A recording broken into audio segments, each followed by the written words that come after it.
রক্তমাখা শরীর, ভর্তি বুকে ব্যান্ডেজ, এক হাতে দেশীয় অস্ত্র আর অন্য হাতে শিকলে বাঁধা এক ভয়ঙ্কর কুকুর। এক মুহূর্তে দেখলে মনে হবে হলিউডের কোনো বিগ বাজেট অ্যাকশন সিনেমার ফার্স্ট লুক, কিন্তু না, এটি আমাদেরই বাংলা সিনেমা ম্যাক দিদারের আসন্ন ছবি মার্বেল। মার্বেলের অফিসিয়াল ফার্স্ট লুক প্রকাশের পর থেকেই বাংলা সিনেমা প্রেমীদের মধ্যে তৈরি হয়েছে তুমুল উত্তেজনা। পোস্টারটিতে শুধু ম্যাক দিদারের শক্তিশালী উপস্থিতিই নয়, বরং ফুটে উঠেছে সিনেমাটির রুক্ষ, ডার্ক এবং আক্রমণাত্মক ভিজুয়াল ভাষা।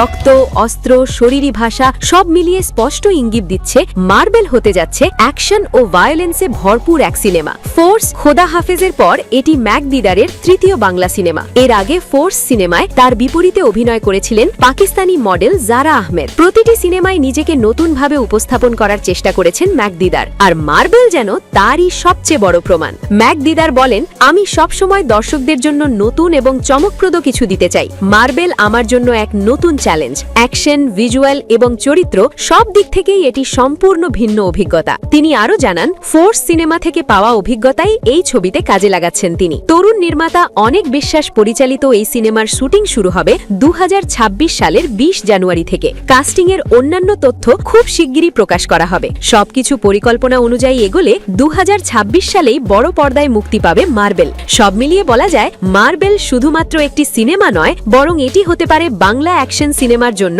এক নতুন অধ্যায়। এখন দেখার বিষয়, এই ফার্স্ট লুকের উত্তেজনা বড় পর্দায় কতটা বিস্ফোরণ ঘটাতে পারে।